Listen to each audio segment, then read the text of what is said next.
Hey, my name is Shadowsense and you're watching Arcade Spirits, the new challengers. We've just entered this warehouse where an arcade tournament is supposed to be held, a Fists of Discomfort 2 tournament, rather. And we're gonna see what we're gonna do. We could hang out with the Five Nights at Freddy's animatronics. We could play some Konami, some Streets of Fury, a Namco game, maybe a Cam Cop. Also, I really like how this screen over here is like the winners don't do drugs screen. Real cool touch. Anyway, there's a stage, a steel cage, and then classic games over here. We got fighting games. All right. Jinx is resting awkwardly against a crate. Wait, what the heck? What the heck is my rival doing here? NIFF Taco. Rhapsody is chatting with Hamza near the main stage. The main stage is a steel cage. Interesting. And then Grace is playing some retro puzzle games. Let's go hang out with Jinx. I find Jinx leaning awkwardly against a fine specimen from the endless sea of wooden crates. It doesn't look comfortable, neither does she.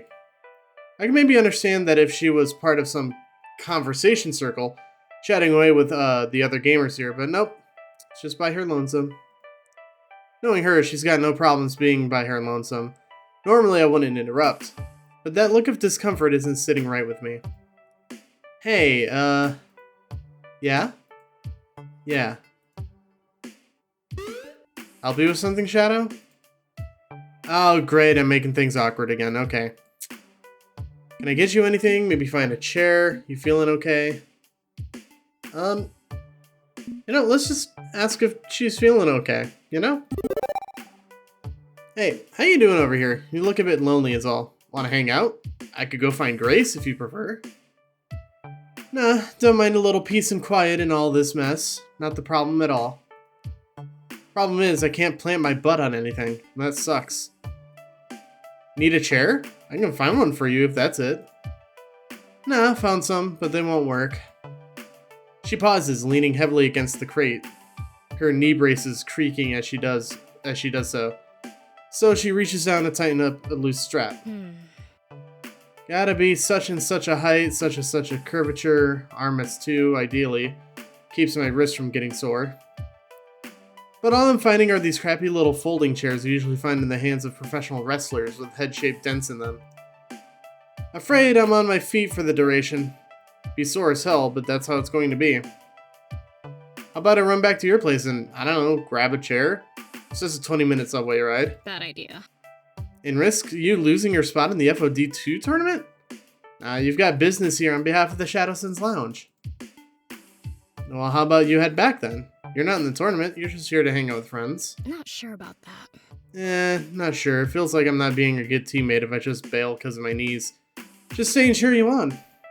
I'm here to support everyone. We're being serious about this Pro Tour thing, and I want to be serious too, despite being the team anchor. As in heavy object weighing everyone down, not as in reliable last man in a tug of war, to be specific. Come on, you know nobody sees you that way. Yeah, I know. Just hard not to feel that way some days. I get it. Granted, I'm not disabled in any way, unless you count obesity as a disability. But I have felt like that before. She shakes it off to focus on something else. Something a bit less dreary. There are solutions, of course. Was thinking of getting one of those wearable chairs. Wearable what now? That's a thing? Yeah, Jacksepticeye did a video on it. It was really funny. It's a thing. They're these metal struts you wear on your harness around your waist. Pop them, lean back, you're sitting down. Done. Problem is, you look weird using one. That's on top of everybody going wearable chair. That's stupid. Why would anyone want that? Normally, I don't give a flying fuck about what anyone thinks of my disability or how I support it. Doing needs doing and done with it. And half the time, you see one of those weird infomercial items was actually made for disabled. Too niche of an audience to market to alone. But that is actually true. A lot of, like, as seen on TV items, like the thing you put toilet paper on so you can reach and, like, wipe your ass, completely made for disabled people, but there's such a small audience to, like, target, and they wouldn't be able to make enough money, so they just, like, mass market it to everybody. It's the same thing with the Snuggie, too. You know, capitalism's got a capitalism. Wearable chair legs are a bit over the top even for me. Get funny looks from my leg braces already. Why add more hardware? Already get little kids pointing and going, "Mommy, look, it's a robot," and yeah, not into that. Don't blame kids. Kids typically don't know any better, but parents who don't teach them about disability, that's not my problem, it's theirs. But it still kind of sucks. So I don't bother with a wearable chair, or lugging around a chair everywhere I go. Just improvise. Simpler. Less weird, less demanding on everyone. Hell no, be demanding you're a queen. That's a little too forward. And, like, kind of erases the disability thing. So, let's not choose that option. So, trick out a badass disability scooter to ride on. Paint flames on the side. A cane with a foldable seat is not a bad idea. It'd be a big cane, though.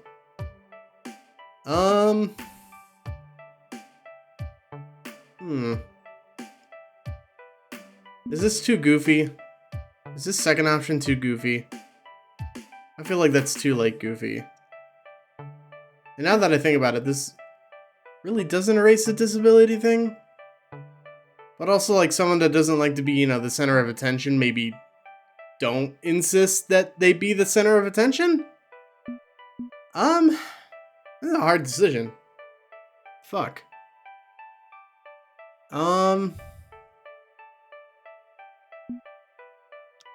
When in doubt. Okay, so you need a seating option that's unintrusive, highly portable, and very effective. Don't they sell canes with built-in fold-out seats? Like at medical supply stores or something? Not sure. Those always seemed a bit tricky to balance on, but might be worth reconsidering, especially if we're going to be going to more events like this one. Want to support everyone and can't do that without some self-support, right? Right. Honestly, my current cane's too damn fancy. I mean, look at this thing. But family gift. Don't want to be ungrateful. Maybe swapping to a fold-out chair cane would be the polite excuse I need. It's worth thinking about at least. Jinx stretches out, clearly aching more and more with each passing moment.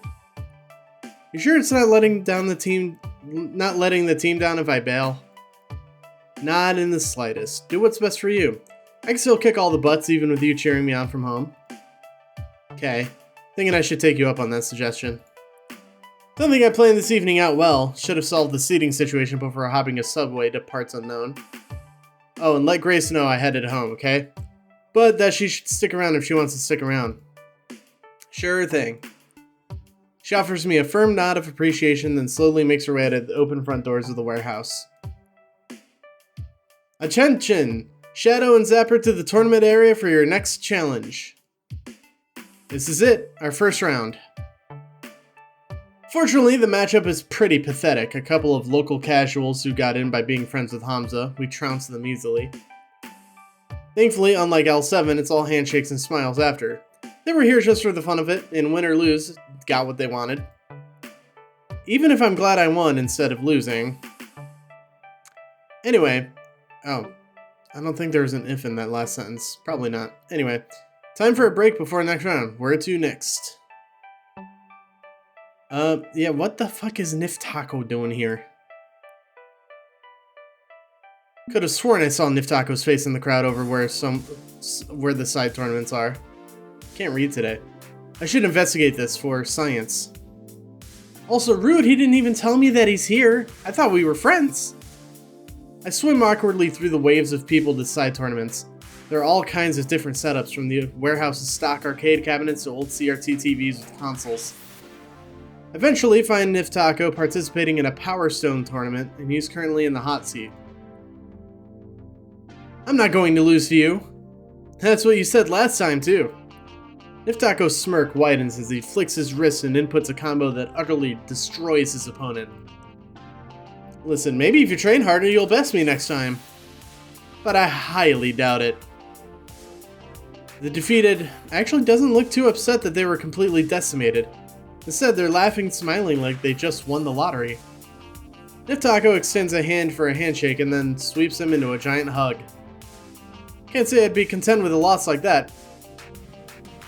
They have a quick exchange of words before more people joyously surround NIFF. Now the whole lot of Power Stone players are actively ignoring their buttons and screens and entirely focused on NIFF. Pleasantries and high fives all around. I know he's pretty popular within the FOD community, but outside of it, I had no idea. Eventually, NIFF withdraws from the group, spotting me watching him from afar. He waves to me and approaches. What are you doing here, Shadow? Following you in your every move. Heard this warehouse is for sale. Trying my best to understand the arcade scene. This one. Keep your friends close and your enemies closer. By following you, I can keep tabs on you and have the upper hand for our next matchup. Okay, creepy. Relax, I'm not stalking you. I'm here for the FOD2 tournament. Although, getting inside the brain of your opponent isn't a bad tactic overall. Why do you think so many professional wrestlers play mind games and cut promos? It's all to get into the mind of their opponent and fuck with them. And then it hits me. It's just NIFF. I don't see any of his teammates skulking around, mocking people and ruining things like they did not so long ago at Good Clean Fun. Interesting that the best team in the league isn't here right now. Did you not get the invitation? Nah, P2W didn't. Coach said we shouldn't focus on such small-time tournaments and set our sights higher. And yet, you're here, and not with your team? I'm not married to them, Shadow. I do get free time, you know. And where I go and what I do in my free time is my business, not theirs. Fair enough. Seeing as how it's a bit of a touchy subject for him, I moved to something else. So, Power Stone? NIFF cocks an eyebrow suspiciously. You seem good at it? Are you challenging me to a money match? Is that what you're trying to ask? I accept. NIFF pulls out a $100 bill from his pocket and raises it above his head. Fuck. Let's go. You and me in front of everyone. I'm not challenging you for money, NIFF. I haven't even played this game. Why would I put down a hundo when I know I'm going to lose? It's for the thrill, Shadow. The excitement to get to play alongside me. He smiles wickedly at me, taunting me. The enjoyment of having me dominate you. Okay, little too far, bud. I roll my eyes and a scoff escapes my breath. NIFF merrily laughs in response. Fine. Seems we'll have to save the money match for another day. NIFF takes a $100 bill and places it back in his pocket. I've avoided a humiliating loss from my rival this time around, but that still doesn't stop my curiosity about this whole ordeal. How long have you been playing? You know all of these people? What exactly is a Stone of Power and how do I wield it? Slow down there, Inquisitor. I can't keep up with all these questions. Where do we even begin? NIFF takes a moment's pause, reflecting in his memories. I've been playing it since I was a kid. It was my first competitive arcade game. It's what brought me here, to the world of arcades. I feel a little sheepish, being an adult and never having seriously gone into an arcade until Good Clean Fun. I would spend the entirety of my allowance at arcades. I even stole money from the swear jar so I could play longer.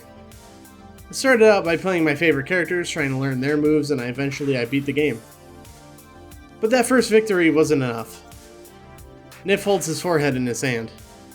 No, I craved more. Even as a kid, I knew. From that moment, this was my new life. This is the life I chose. I know that NIFF can be a bit sassy and playful with me, but I've never seen him talk like this. I let him continue, uninterrupted. I left a life where no one cared about me. The arcade gave me a renewed reason to live. NIFF pauses abruptly as a wave of nervousness crosses his brows, realizing he might have overshared with me. Not a second more passes before he's back to his normal, lighthearted demeanor. This! He swings his arm out, gesturing toward the people behind him. This is my family. I've grown up around these people. I've made friends here, friends that will last me a lifetime. These bonds are thicker than blood. It's been the one community I come back to time and time again. They've always welcomed me. That's why I'm here. So, now you know my business, Shadow. Please, what I've told you. And as I'm about to respond, hey NIFF, we're up! Another one of NIFF Taco's friends shows up. You spend half as much time practicing as you do chatting, maybe you'd actually have a chance against me. NIFF shoots me a pleading look before turning away from me. A smile replaces the mournful face as he begins chatting with his friend. I'm surprised that NIFF opened up to me like that. I certainly wasn't expecting it. I'm glad he shared with me. Don't know how to take all this. I will keep NIFF's secrets safe. No, I'm glad he shared with me. I'm happy that NIFF feels comfortable enough to talk about these things. It reminds me that even though we're rivals, we're first and foremost friends. I hope that he continues to trust me and know that I'll keep this information to myself. A very loud cheer from the Power Stone cabinet interrupts my thoughts, and I'm reminded that I should be getting back to my own tournament. I glance back once, watching my rival cheering happily amongst his family, and then I leave. Round 2 is a bit harder, an up-and-coming esports team just like us, but it's still a solid victory thanks to Zapper's skill. The opposing team was visibly disappointed to lose, and I can sympathize with that. No one likes losing. Break time before round 3. Who to visit next? We got Rhapsody and Hamza, or we could chat with Grace. You know, I want to chat with Hamza and Rhapsody.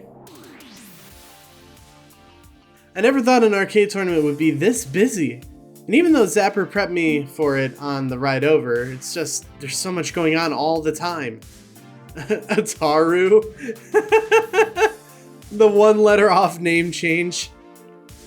Luckily for me, all announcements and Hamza's speeches are made over a loudspeaker system, so it makes it easy to know exactly where and when to report for my next match. I'd be hopelessly lost without it. And as if on cue, I hear the melodious voice of Hamza booming from above. Hello, esteemed guests. Pretty sure the scratching sound and shrill feedback cry that follows, causing us all to wince in pain, were not according to plan, nor the ominous silence afterward. Well, that can't be good. I scan over the warehouse and they stop when I note Hamza and Rhapsody fiddling with the speakers near the main stage. They both look very concerned. Maybe I could help them out, or at least find out what's going on. I wander over them to investigate. Hamza cannot entertain his guests if the sound system isn't working. How will we know where to go? How will we stay on track? Just use your beautiful voice. Above all, how are they to hear the dulcet tones of Hamza's voice? By being louder. I will not have my guests think Hamza cannot run a simple event without proper sound. My name shall not become besmirched by such technical matters. You know what? That is fair. Audio is... When you're doing any kind of event in person or like a live stream, audio is far more important than video. Being able to hear you, I think, is better than being able to see you in like 16K Ultra 4K HD or whatever. I mean, granted, you should still strive to have good video, but good audio always tops. That's not a good look. Please, there's no need to exaggerate, Hamza. Your name won't be besmirched. I've run plenty of tournaments without a loudspeaker. It just requires a bit more work from the tournament organizers is all. Plus, I'm sure we can have this up and running before finals. That's most important anyway. That is, if you stop looming over me. I lean into the conversation, making myself known. Sounds like you're having problems? Nailed it. Oh, hey Shadow. Yeah, nice pun. You probably heard it, but the speakers just went on the fritz and now they won't turn on. I'd like to get these working ASAP, otherwise we'll have a pretty lackluster finale. Shadow, you may not be aware of this, but lackluster mustn't ever be a component of Hamza's hashtag aesthetic. That is not the way. I could have easily guessed that. It is imperative that this is put right again. Hamza is known as the fire that always burns in the FOD2 community. Really? Nah. Not really. Well, I should be. I possess the keen sense to gaze deep within the FOD2 community and find what devotion lurks within. Hamza yearns to keep it aflame. Clearing their throat, Rhapsody hopes to change the topic at hand. Can I have your eyes on this, Shadow? You're the resident PC pro. You might have a better idea of what's going on. Rhapsody motions for me to come in close. I squat down next to them to study the pile of computer gear, In return, Rhapsody scoots in closer to me. In hushed tones, Rhapsody explains. I actually think I got the speaker issues covered. It's more of the Hamza issue I need help with. I cock an eyebrow in response. Don't get me wrong, Hamza's a wonderful human. Couldn't ask for a better host for the tournament. But he's got the gift of the gab, and I really need some time to focus. Do you mind just distracting him for me? I need like 5 minutes and we'll have this back online. It doesn't sound like I have much of a choice. Oh, you do. It's just a matter of how you do it. As I stand up, I decide just how I'm going to bend Hamza's ear. Hamza? Let's go on a date. I challenge you to a match. Let's do a match. Think you could beat me in FOD too? Go ahead and try, I dare ya. An arcade challenge, you say? A challenge of brawn and brain alike? Hamza pauses, brings a hand to his chin, stroking his beard in contemplation. Or we could forget I ever suggested such a preposterous idea.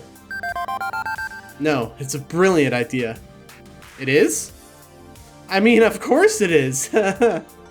Hamza swiftly ushers me to the closest free play cabinet, but it's already in use. 2 teams are mid-battle. Hamza claps his hands together and the people playing turn around in unison. Hamza pulls out a single coin from his pocket and puts it on the cabinet. They immediately get up, offering us their seats. Hamza, seeing the look of confusion on my face, winks. The benefits of being the one running an event, Shadow. We sit down, I plug in my keyboard, and I start up a match, with each playing with the AI teammate. I'm keeping up with Hamza's attacks, and we're pretty evenly matched when Hamza interrupts my concentration. Hamza senses you are not here only to fight, but to desires talk as well. Hamza gives you most of his attention. We continue exchanging blows, but I use this time to ask away. Do you hold events like this all the time? As much as Hamza can. It is my passion to bring so many hearts together under one roof at one time, beating for the same reason.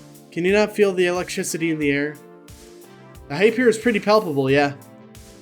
Does it not taste of victory? Well, I'm certainly hoping it will in the short run. If we can win here, if we can make this happen. My words falter to find an adequate response, but it reminds me of the stakes at hand. It's a pretty beefy prize, isn't it? Getting a brand new deluxe FOD2 cab is just as wildly expensive as a cruise. To answer this question requires me to ask one of you first. Sure. Good. Share with Hamza. What will my ambitious new friend do if this tournament becomes the crucible that forges your victory? I'll be happy. It'll boost my confidence in myself. It's not only my win, it's our win.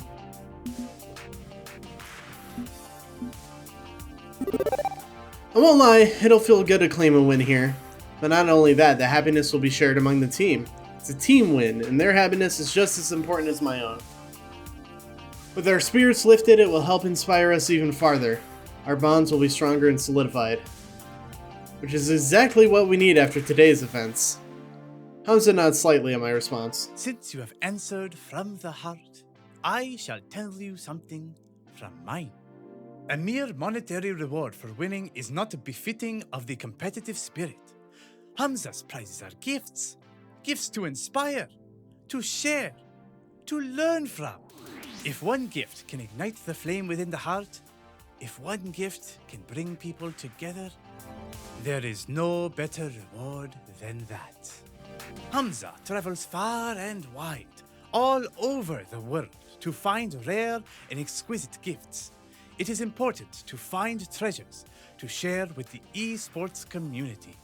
For that is what keeps history and tradition alive.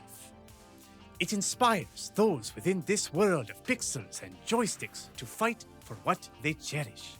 And that inspiration, that is the true reward for Hamza. A reward shared with others. If Hamza can be the spark that lights one's fire, then Hamza will be satisfied. Hamza's words hit me as hard as his next attack, and as I'm about to retaliate, we hear a loud voice overhead. Testing, testing. Oh, hey, we're back. Will Hamza and Shadow please report to the main stage? I repeat, Hamza and Shadow come to the main stage. Huzzah! Oh, Shadow, the tournament is saved. What a glorious day indeed. I'm relieved, but what about the rest of our match? We shall continue it another day. Let us leave it up to fate to decide who wins. Without a care, Hamza stands up from the cab and begins walking back to the main stage, his cape flowing gallantly behind him. Following suit, I jump up and chase Hamza down, minus the cool cape. Rhapsody smiles warmly at our approach. Hail Rhapsody, whose euphoric voice is only matched by their sheer intelligence. Nonsense. Thanks. Anyway, nice work. Rhapsody places a friendly hand on my shoulder. I'm going to prepare for finals. And Shadow, I better see you up on this stage. Rhapsody sneaks away into a crowd of gamers, leaving me alone with Hamza. Hamza must return to announcing as well. But before we part, let me impart these words of wisdom. Victory will never equate to happiness. With a flamboyant whoosh of his colorful cape, he turns from me and waltzes back to the main stage. And I'm left alone. Weird note to end on, but I should go get ready for the next match too. And that is where I will end this episode. So, thank you guys so very much for watching the video. If you liked it, give it a thumbs up. If you want to see more videos like this one, please consider subscribing. And until then, I'll see you guys next time. Bye-bye.